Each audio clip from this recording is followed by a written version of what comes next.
What up, everybody? It's your boy, Nasty Backpack. Y'all listening to the Nasty Backpack podcast. Today, we got a special guest, DesiGirl, coming all the way from California. And DesiGirl, go ahead and give us your spiel. Give us a little intro of what you do and what part of the field you work in. Well, thank you for having me. I'm super excited to be here today. So I am a clinical social worker. I work in an inpatient psychiatric facility, and called Podcasts and Blog, where my best friend and I chat about our personal journey with mental health, as well as chatting about mental health in society. That's awesome. Thank you for your services. I know, with going through COVID and everything, I know numbers have spiked and just overall the busyness of being in a clinic and being in a facility like that. I'm pretty sure that you guys are super busy in these times right now. Oh my gosh. It's not as busy now, but when COVID first broke out and just the unknown and uncertainty of it, it was a disaster, I would say. We just didn't know how to do therapy with 6 feet distance and HIPAA and making sure our patients felt comfortable and, we were safe. So I would describe it as a disaster. That's exactly how it was where I'm at. At first, when COVID first hit, nobody had any kind of idea how to even handle anything. We didn't even have face masks for like the first probably 2 months of COVID. Oh my gosh. Yeah, similar kind of thought process, working in an inpatient unit. We aren't really allowed to bring like personal items with us. So, a mask could be used as a weapon. It could be used as self-injurious items. So we were not allowed to have masks either until literally like the government. Yeah, y'all need to be wearing masks now. Yeah, definitely. What is it about your job that you love? I just love the DSM coming alive. I love working with all the different diagnoses and just really helping these, we call them warriors on Silent Warrior Chronicles, these patients out. Whenever I see like a light bulb, flick in their head, I'm like, oh my God, you get it. Like, we're going to be okay. We're going to figure this out. Yeah, that's awesome. I feel like we need, here in Arizona at least, we need more clinics that specialize in mental health and SMI clinics. We have some, but I feel like there's not enough of them. Oh, I agree. Like here in California, I think a lot of clinics don't do pure mental health. I think a lot of it is either outpatient or more so like brief counseling and less of like that long-term really getting underneath the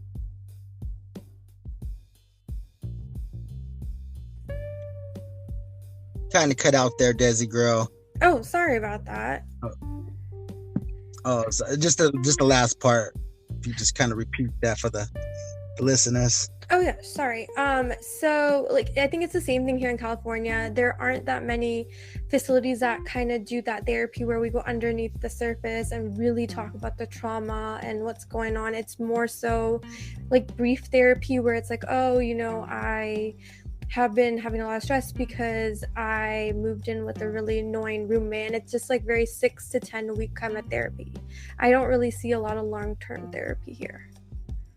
I hear you. What's some of the signs that you look for and that point out those type of triggers that when you know somebody's about to have a breakdown?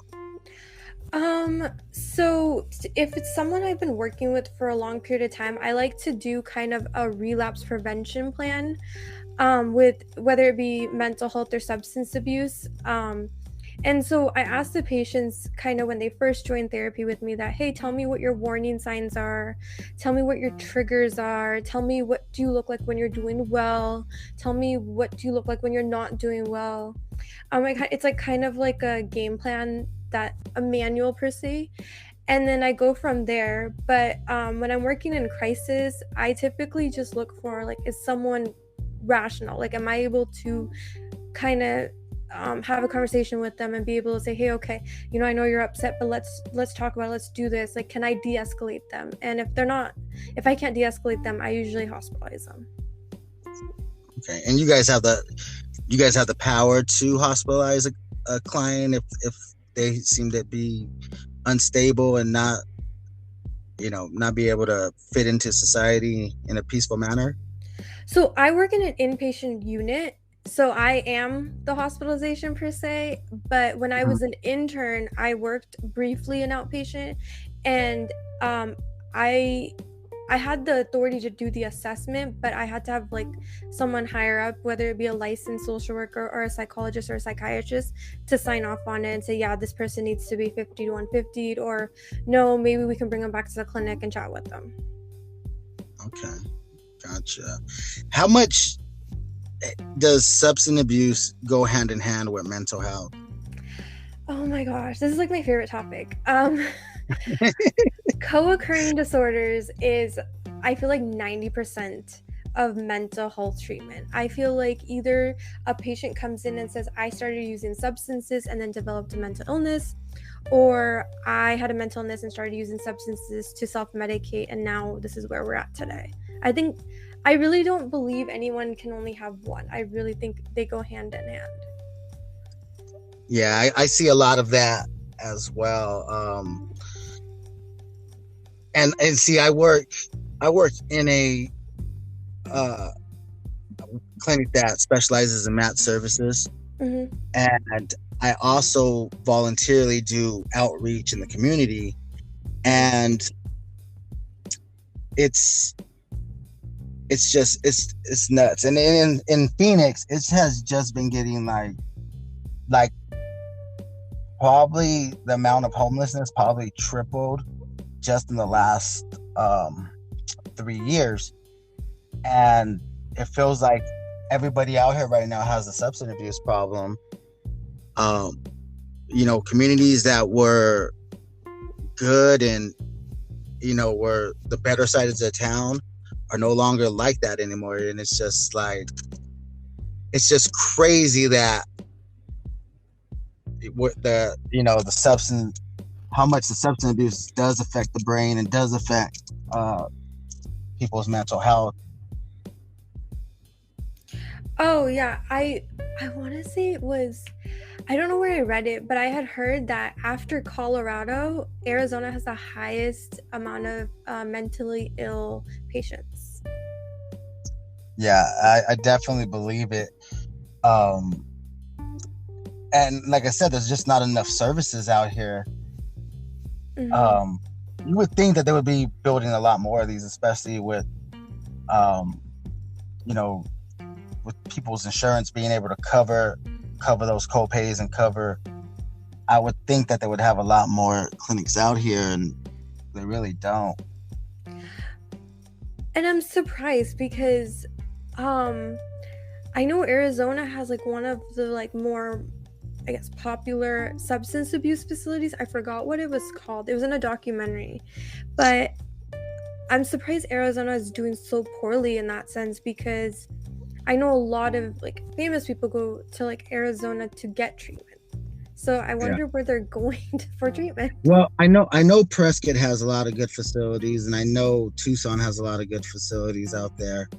I think it's just the rapid amount of our population coming in.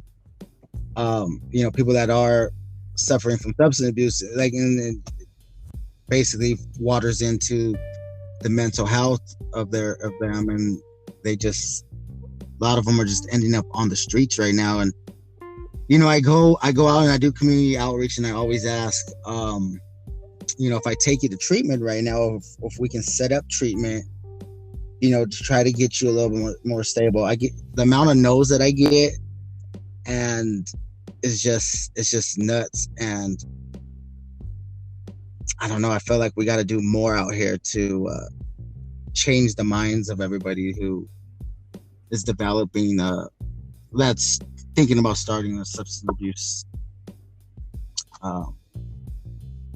just going into that? So yeah, I worked with the homeless population before I went to grad school for my master's in social work.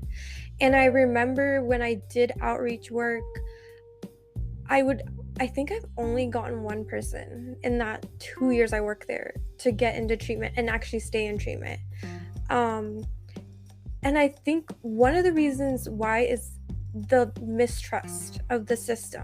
I feel like the mental system, it's broken. Even like from the inside perspective, I can tell you the mental system is broken. There's so many gaps. There's no like solidification of, okay, this is how things are going to be done. Where if you compare it to like the medical sector, there's protocol, there's plenty of like, okay, if I can't go to the hospital, I can't go to my primary care, there's urgent care, there's this, there's that. And I feel like with mental health, because the professionals are burnt out from all of the BS, the patient's like, well, why am I going to deal with this? You can't even get your life together, so how are you going to help me get mine? It's crazy that you say that, because that's exactly how a lot of these facilities are ran. And like you said, it's a broken system from the inside.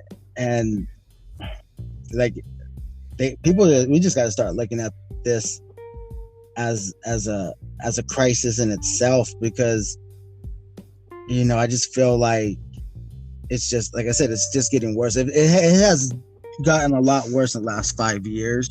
I don't know if it's because fentanyl is so popular now, or because that seems to be like the main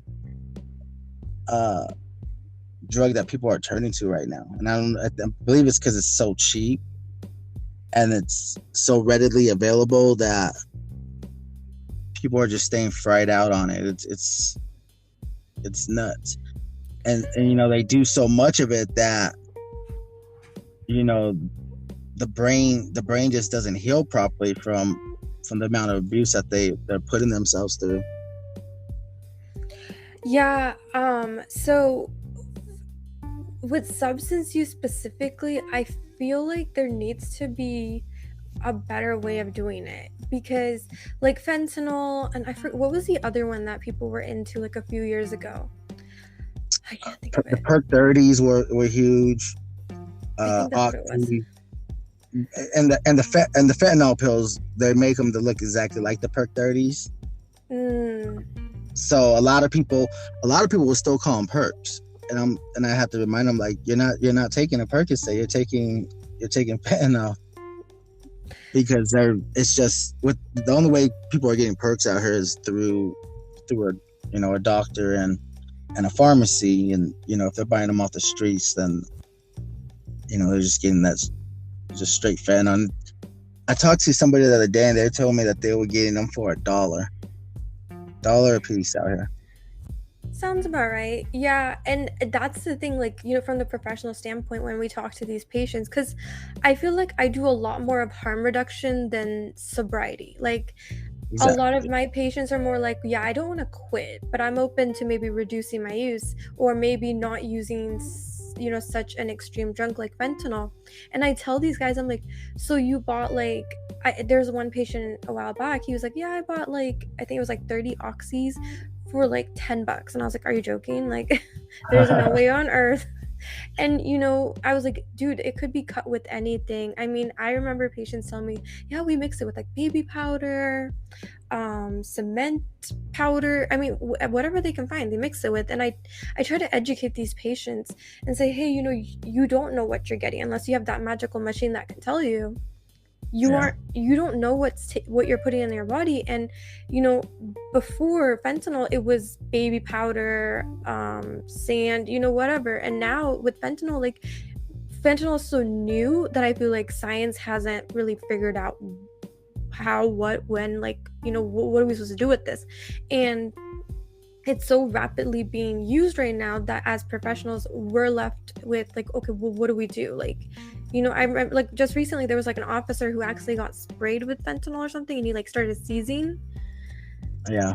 And I mean, it was like a small amount. So can fentanyl do that kind of damage? Like, And these young kids who are taking drugs or vaping or whatever, like, like I said, it's such a broken system, and I feel like the world is evolving. COVID happened, now there's going to be a mental health pandemic, and we're still trying to figure out, wait, how are we supposed to do this? Like, what help can help and what doesn't work? I mean, I just think we're not going to fix anything. We're not going to make an impact until we figure out what's the game plan. What direction do you think we have to look at to start that game plan? And where do you think it starts at? Personally, I think we need to look at the system we have today and figure out what's working, what's not working. Why is it not working? Why is it working? And go from there. With substance abuse, I genuinely believe it needs to be a multidisciplinary treatment modality. We cannot just have, social workers and psychologists over here treating these patients. We need a medical doctor. We need a nurse. We need a case manager. We need like a whole team of people helping this individual. And that's not happening. I know when I was working in a methadone clinic, I literally did everything.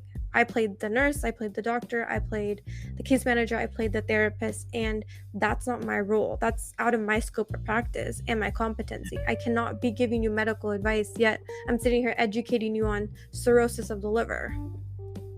Yeah. Or, hey, you can't mix methadone with heroin, this is what happens. Or you can't be sniffing your Suboxone and using, codeine. Like I can't do it all. And I know that sounds really bad, because what I hear is like, well, you chose to go in this field, but I didn't choose to play all these roles. I chose to be a part of a bigger team, a bigger initiative to help these individuals. Yeah. No, I definitely, working in a methadone clinic, I definitely see where you have to wear many hats. And I don't know why it's like that. It just seems like every clinic has that problem. Either they're short on nurses, they're short on providers, they're short on counselors, they're short on case managers. I don't know what drives people. And then the turnover rate at a lot of these facilities is so high. For as much as we do, I don't get it. It seems like it's a backward system. But I 100% believe in methadone treatment, methadone maintenance, and Suboxone. I think both of those are great for beginning stages of treatment for a client or for somebody suffering from substance abuse. Oh, absolutely. I feel just if you put a good enough, overall, the patient has to want the change. Mm-hmm. And if there was a good system that was created for them to succeed, and the client did their part, I feel like a lot more people would be successful in treatment. Oh, absolutely. I know methadone and Suboxone have such a bad name in society. It works. If it's the right environment, the patient has to want to do it. I mean, I remember having patients who came to the clinic because they just wanted methadone because they wanted to get high. But there were patients who genuinely wanted to get better, and it worked. The system worked. However, I feel like the system only works when not only is the patient willing to do their end of the bargain, but us as professionals are all there 100%, not half-assing it, not saying, okay, so I need you to do today doctor, nurse, and clinician, or case manager, and this. I think we all need to work as a team, because whenever the medical doctor was involved, I felt like it was more successful. Again, methadone is a medical drug.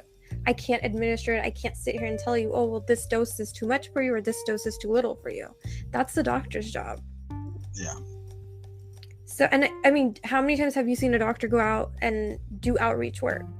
I've never seen a doctor sit out there and say, hey, let me educate you, because this is technically my expertise. It's us case managers, us clinicians are going out there and saying, hey, look, this is what methadone is. This is what Suboxone is. And, they're like, but you're not some of these patients who have looked into it, they're like, well, you're not accredited to tell me this information. You're not the one that's going to administer it. Like, why are you talking to me about it? Yeah, definitely. And you're 100% right. I've never seen a provider go out there or a doctor go out there and, they'll sit on Zoom and do it.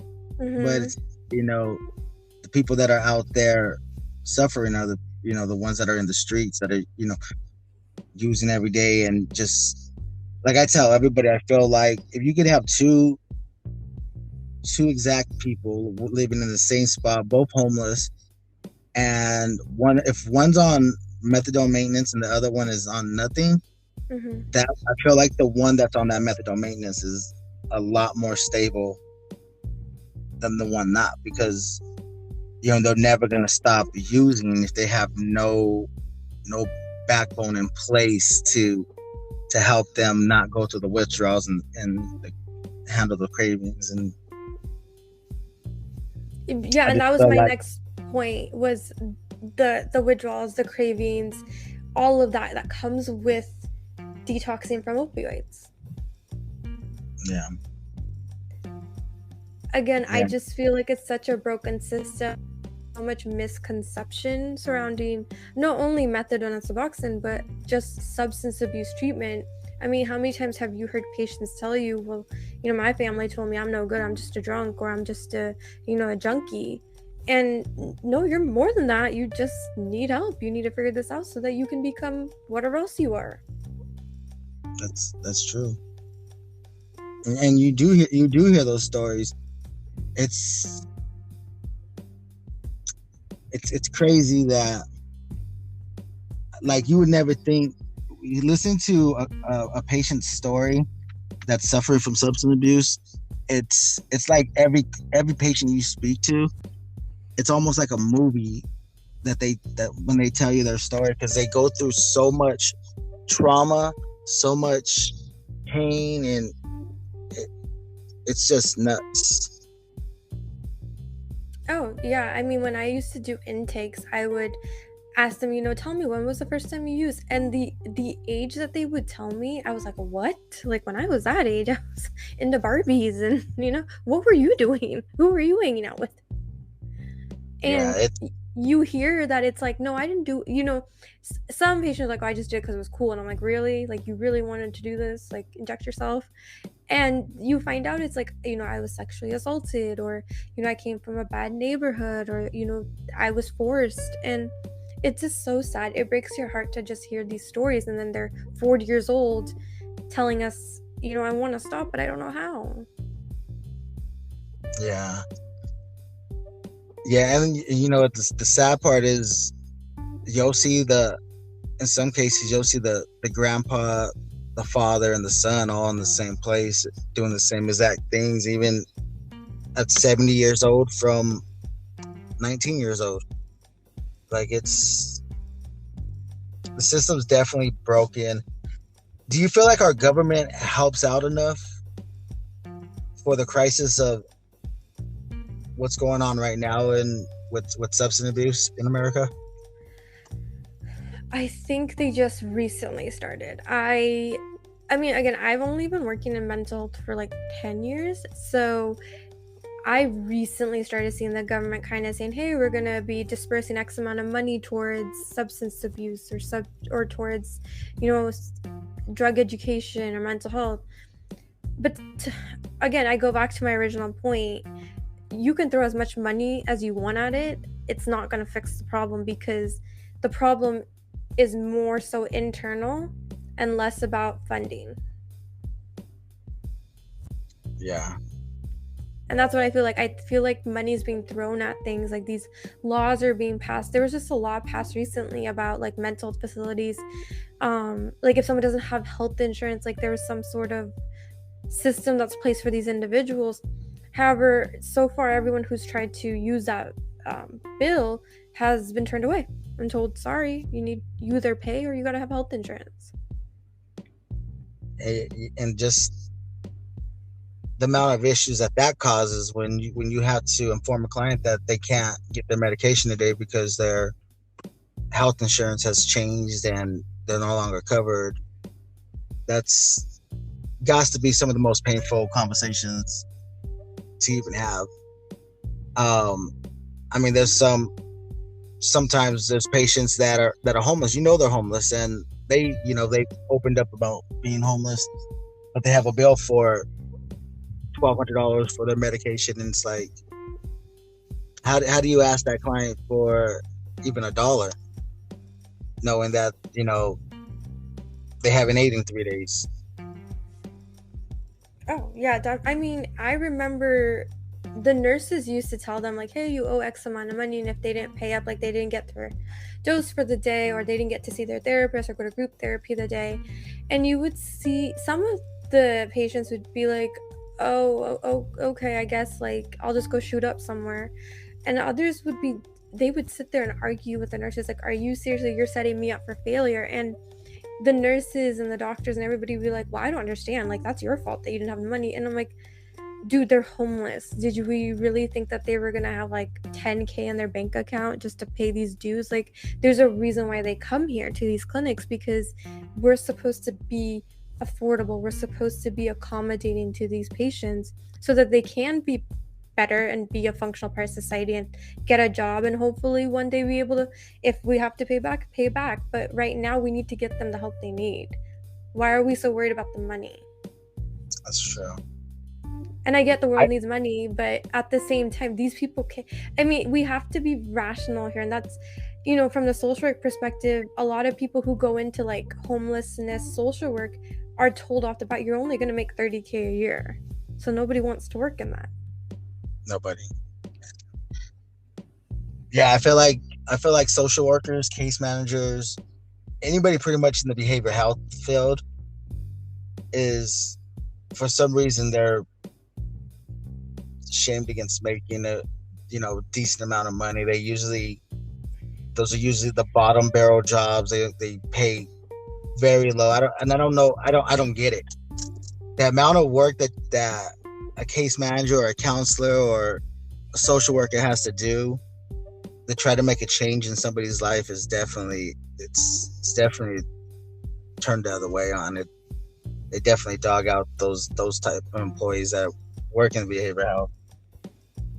Yeah, I mean, I don't know in Arizona what the laws are, but in California, like, social workers don't have title protection, which means essentially, like, you could be like a high school graduate and be hired as like a social worker, and you can have that title even though you don't have a master's degree or anything, or any education or formal training in it. And the other thing is that I think there's a mesh between MFTs, social workers, and psychologists, because psychologists aren't supposed to be doing therapy. They're actually supposed to be doing the assessments and the testings, and the social workers and the MFTs are supposed to be doing that therapy part. And because there's not many, I guess, assessment or testing positions, psychologists are eating up the therapist role, and they're eating up the money. They get paid 6 figures for doing the exact same job that a social worker or a marriage family therapist does and is trained to do, actually. Oh, wow. So I don't know in Arizona if they have the same, if there's title protection there, but from my understanding, I don't think you guys have title protection either, and it's the same thing. No. Like, oh, I'm going to call myself a social worker, even though I have no credentials. It's exactly like that. You can, like, I have no credentials as far as schooling, just the experience of being at the facility that I've been at. And, yeah, like, they keep wanting to bump me to a counselor, and I know I can be a great counselor, but it's just being in the case manager role, being able to help the clients almost like a peer support can, on top of giving them the same type of treatment as what a counselor could do. I find it just fine where I'm at, just because it's, with going into the counseling role, you're doing more of the therapy, you're doing more of the paperwork, and I like to be more in the field, getting my hands dirty and really trying to change the lives by helping the people with the resources that can help them, get off the streets or get into treatment. But it's crazy. And that's my other argument, because like in the inpatient setting, we kind of all have like our roles and then they mesh together. But when I was working in the methadone clinic and with the homeless outreach program, I couldn't go out there and talk to the men and women underneath the freeway bridge. Like, I was scared to death. And it was people like yourself who had that gift, had that, rapport with these people, who came with me and said, hey, I have a clinician with me, or hey, I want to introduce you to someone. So your job is equally as important as a therapist. And I think they should pay you at least $80K. You're putting your life in danger. I mean, I don't know how many times I saw patients threaten to stab us with used needles, and I don't know what's on that needle. I don't know how many people have used that needle. Yeah. So you're paying people like movie stars a lot of money.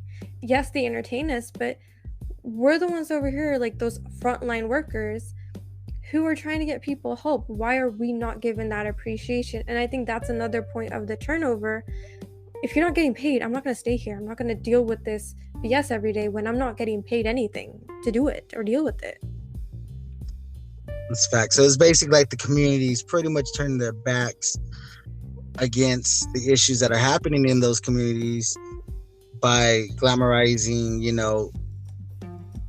football players and actors and entertainers, and yet being in the field of behavioral health, you're working 60, 70-hour weeks just to, put food on the table, and there's possibly a kid at Walmart making what you make. Yeah.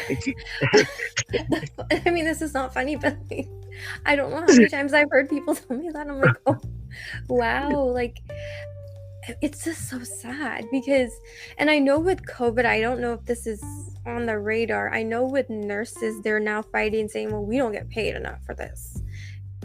And I wonder if mental health workers are going to do the same, because with COVID possibly leaving, I don't know. There's a mental health pandemic on the horizon. There's a huge substance abuse pandemic happening very soon. Like, I can assure you. I mean, Costco makes jokes about it, saying like, we sell like alcohol like water, and I'm surprised there's not that many alcoholics yet. Yeah. I mean, so now what? Now all of us who work in the sector are going to be pretty much what the nurses were doing during the pandemic.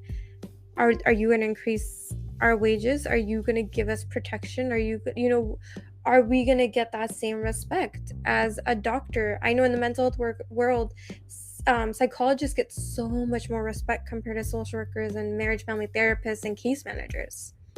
We are just the grunt workers. Yeah. I feel like it's up to the individual, but the impact that you put on the client or the patient, that patient or that client will let you know where you stand. And being where I work and the clinic I work at, when I started there,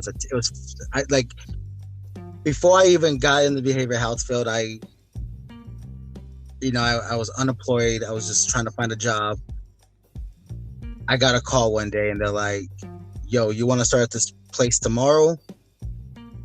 Gave me the location. They just told me to show up. They didn't really give me too much information on it being a methadone clinic and what methadone is or anything, So I walk in and I've told this story on my podcast before, but it was almost like a cloud of smoke in this old building. This building's probably like 80 years old.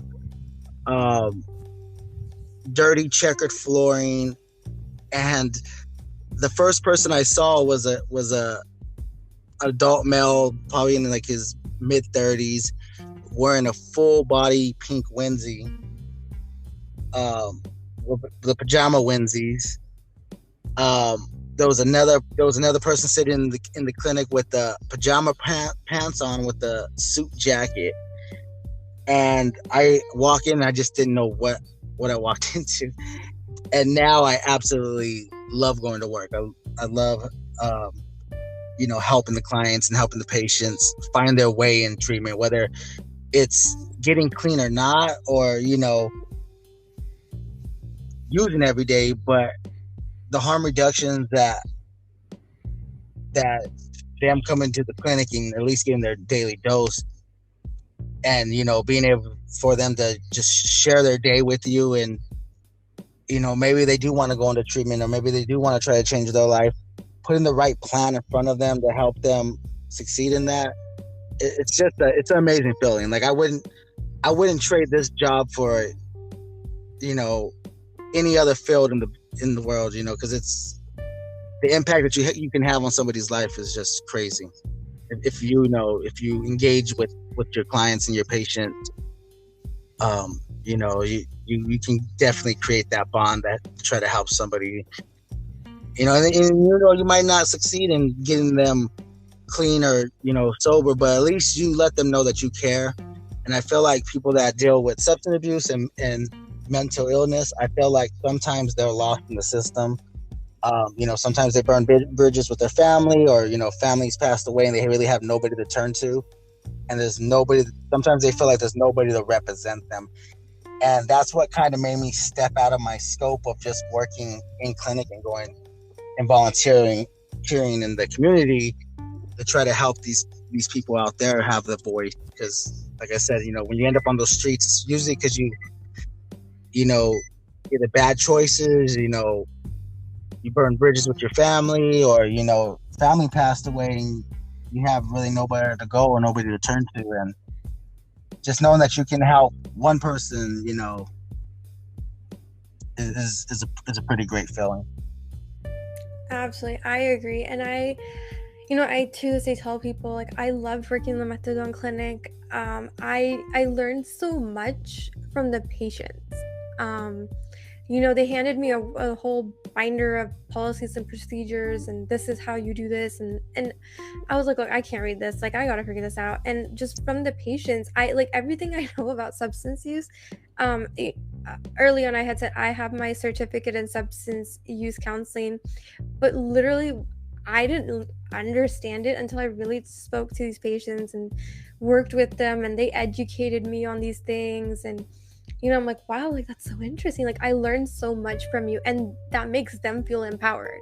Like, wow, like, there's something she didn't know, and I showed her. And I always enjoy, like, what I do with my sessions, I always tell patients, like, we spend the first 30-40 minutes talking about your mental health and substance use, and I want to spend the last 10 minutes, I want you to educate me. And they would just, like, have a field day, like, talk about football, or something happened on the streets, like the drama, and like they would just enjoy it because that was their time. I'd be like, I'm giving you the quote unquote magic wand, you educate me. And they, initially it was kind of like, oh, I don't know what to tell you, and then they would just open up and tell me things, and I was like, wow, like, fentanyl is only $1, like, and they're like, yeah, I just found it underneath the bridge and this, and I'm like, oh my gosh, like, I didn't realize it was happening right in front of my eyes. And because it shows that we're so oblivious to what's happening around us. Exactly. No, I definitely agree with that. It's the client is can be your best friend in this field. They'll teach you everything, and that's exactly where I learned everything from, was just working with the clients, engaging with them. And that's why I appreciate what you do, because you guys are a big part, working in an inpatient facility. You guys are a big part of people's treatments that help them actually get out of these streets and overcome their substance abuse issues.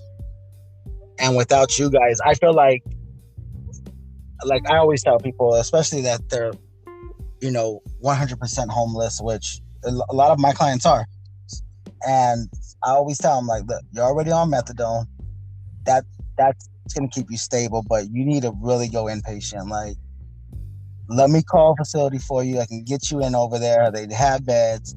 Like, the work that they do over there, the amount of resources and counseling and that you're gonna get, the health screens, the behavioral health screens, you need that to kind of figure out your addiction and figure out what you need, what steps you need then to overcome this. And you guys probably, inpatient facilities get more phone calls from me than probably most places. And this is why your role is so important and why it's so important to work as a team, because again, when I was working in the methadone clinic and also now in the inpatient sector, it's you guys who are out in that field, out there talking to these people, building that rapport. Like, they trust you guys. And I always, encourage them whenever we have their treatment team meetings. I always invite them, like, you know what, come on in, talk to me.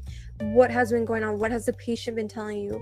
And I feel like, as you get higher up, they forget that. They forget that those quote unquote bottom people are the ones that have the rapport with the patients. They're the ones that the patients go to saying, hey man, I don't think this worked out. My clinician's like a bitch to me and she doesn't treat me right, blah, blah, blah. And it's you that says, hey, give her a shot. Like, let's talk to me. What's the issue? How can I help? And that's why it's so important for that team approach to happen there, because you have the rapport. I don't. I'm that brand new person coming into your life and telling you there's something wrong with you. And you can be there and say, look, I got you. It's okay. We're going to get through this together. And that's just not happening in the mental health and substance abuse sector. I think we've divided ourselves, and those that are higher up forget that we need to be a team and we need to work together, because these guys, some of them have families, some don't. Yeah. And we become their family essentially. Definitely. We're the people that they see when they wake up, and a lot of times, they see us once a day.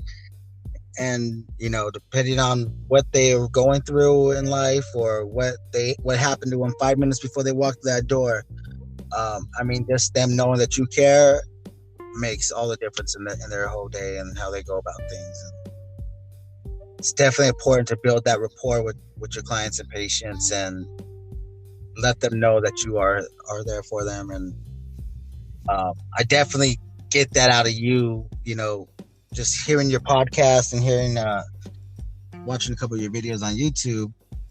I definitely see that part of your skills that you bring to the table in helping these people succeed in whatever they're going through in their treatment. So definitely appreciate you when it comes to you handling business in the field. I appreciate that. And, one of my goals with Silent Warrior Chronicles is, as a professional, I've seen, what we've been talking about this episode, where the broken system, the gaps in services, the, people dividing themselves. And I want us to all come together. I want mental health to be a team. Like it is in the hospitals. I want this to be a team sport per se, because we can't do this alone. We can't just have the psychiatrist doing it or the case manager doing it. We all as a team have to work and help these guys out and help. Once we figure out a system, I think mental health will be right there with medical, but till then we're just going to be this, I guess excuse that people name mental health is. No, you're totally right about that. It's like if you have a stomach problem, you go to the doctor, they give you a referral, you go see a GI, you get your problem fixed. Mm-hmm. In behavioral health and mental health, somebody comes in, especially working in a methadone clinic, because we're like the first line of treatment. So like I said, clients usually need a lot more than just methadone to even make a statement in their life. But we turn them to inpatient. If I'm not making that call, setting up that cab, getting them over there, talking with the case manager over there to make sure the client got there, that client's not going to make it to that front door. And a lot of times you'll send somebody somewhere and they'll get denied at the front door, or they'll get denied, not enough beds, not enough. And it's like, that client's going to walk away and not ever want to try that again. And the system definitely got to get repaired. clinics all around need to work better hand in hand. Doctors need to they need to start looking at this with a microscope and start figuring out that minor adjustments would make a huge difference in somebody's lives. It seems like they almost written, treatment off the table, and just let these people just kind of do their own thing out here. It drives me nuts, especially being in a border town, a border state. It's like they want to set the system up for failure. Yeah, I agree 100% with you. I don't think anyone has the intentions of fixing this, because nobody has that motivation of saying we need to fix this because of X, Y, and Z. And that's why I said this pandemic that's in the horizon, what's going to happen now? Because there's high turnover in mental health. So in 6 months, someone could be like, I'm out, I'm done, I'm burnt out from this. And there's not enough mental health workers being spewed out of schools, or saying, hey, yeah, I'm going to give it a shot and become a case manager. So what are we going to do with these patients? Like, are they just going to rot in the street until they die? Like, what's the game plan? And I think we're asking these hard questions, but nobody has the answer. Do you think, being that you live in California, I live in Arizona, we both have a border to Mexico. Mm-hmm.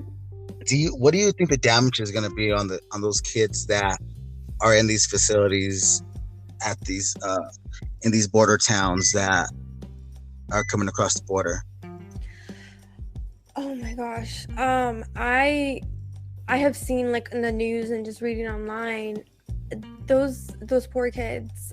I hope they're getting the mental health care that they need. I know someone who actually works in one of those facilities, and they told me there's no mental health there. They have mental health workers there, but those mental health workers are glorified, overpaid babysitters. They don't do any treatment in there. Wow. Yeah, I sit here and I think about it. I'm like, the mental health of our country is going to go haywire in a couple years, and the numbers are just going to keep on spiking. And I heard a statement one time from somebody in the film. They were like, yeah, business is good as usual. And when they said that, it was just like, as sad as it is to say that, if you work in the behavioral health game, you're always gonna have a job, because it seems like they're just trying to make the problem worse instead of, or maybe not make it worse, but just neglect it at 100%, where it's like, yeah, let's just open up the borders, we'll bring everybody in, we'll put these children in cages, we'll let all the drugs go across, and then we'll just spike up the numbers of mental health and substance abuse. And it's just like, I felt like they did this in like 2006, mm-hmm. with letting all the pharmaceutical companies just prescribe whatever they wanted. Mm-hmm. And I feel like they're doing it again. I don't know if it's tied to a certain party. But I know, like, currently nobody cares about any of these issues. And that I go back to, who are we supposed to ask these questions to? Who's responsible? Like, you and I, we're doing our part. We're working in the field. We're helping these people out. We're trying to figure, hey, okay, let me put you at this inpatient. Okay, fine, you didn't get in there. Let me do this. Like, we're hustling. We're doing our part. But we can't do everything. This is a bigger issue, bigger than us. So who do we go to? Who do we say, yo, you need to help us out? Like, what do we need? And I know they throw money, because I've seen a lot of, like, these grants and bills being passed, but I don't see any change. And even in the inpatient sector, like, I've seen patients thrown out midway through treatment because their insurance expired, or their insurance said, okay, she maxed out on her sessions. Like, mm-hmm. How an insurance person does not have a PhD, PsyD, MSW, MFT. How in the world can you indicate how many sessions someone needs for schizophrenia? What if someone's so psychotic, I can't stabilize them in 4 sessions? I'm going to need probably 4 months at least, like, to figure out what meds to put them on, if they're detoxing from drugs, making sure they detox first before we put them on meds. And it's a lack of education. Like, I don't think the policymakers do their due diligence and say, hey, let me go talk to an expert in the field. Like, hey, you work in substance abuse. Tell me a little bit about it. What do you see? What do you feel are the barriers? Like, they just make these laws up thinking, oh, this will fix the problem. And it doesn't do anything. It's just a law that you put into effect that whether we actually follow it or not is a whole nother issue. But you need to come into the field. You need to go, come with me, see what we do every single day, see what we deal with. Learn what schizophrenia is, learn what fentanyl or methadone or Suboxone or cocaine, like, what does it do? Not what Hollywood portrays it. And I think the media makes it far worse because the media portrays it totally different than what it really is. That's facts. That's definitely facts. I mean, I don't know. It's gonna be hard to call, but it's definitely not getting looked at. We just have to kind of just keep doing our part, keep doing what we do, and hopefully one day they figure it out. I feel like there should be like a stand, the same way they make prisons. I feel like they should make these massive residential treatment centers that do it all. They're all in one. And I feel like if you're suffering from, with the proper diagnosis on the person, they should be mandatory to go through treatment. Instead of being on these streets, instead of ending up in jail and just not ever getting that proper treatment. I feel like if they put everybody through treatment that needed it, I feel like they but they never look at anything like that and try to come up with a plan or a solution to any of this. So it's like you said, it'll always be an uphill battle, but like I said, we definitely appreciate what you do in the field. I know your clients appreciate you and your patients appreciate you and your staff members appreciate you because, being in the field, that you be in the field for 10 years and that's awesome. Thank you. I mean, you're doing amazing work, and we as mental health clinicians cannot do our jobs without you. You are the foundation to our work. You are the person we go to and say, look, I don't know what to do with this patient, like, help me. And you giving us just simple information, it helps us. And without it, treatment could be very difficult. That's facts. Well, it's been great having you on the podcast. Definitely gonna have to go run through your guys's when you're all ready. And definitely all you guys are always welcome back on the show.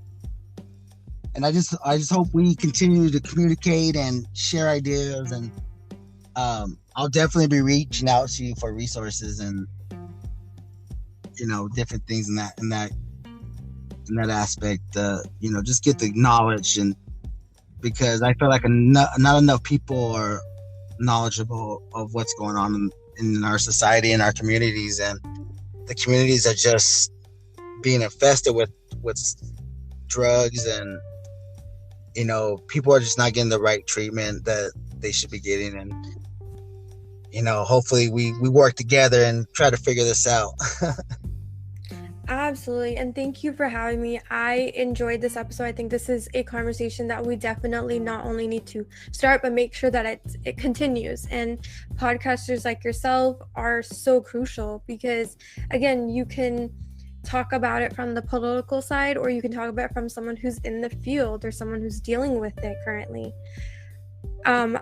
100%, we are excited to have you on our platform and collaborating. I definitely think that we should collaborate for September, which is National Recovery Awareness Month. So awesome. Be on the lookout. I'll touch base with you off air and see what we can do in regards to collaboration. Sounds great. Well, y'all heard it first. It's your boy Nasty Backpack. Thank you very much, DesiGirl, for coming on the show. Y'all been great. We out. Bye.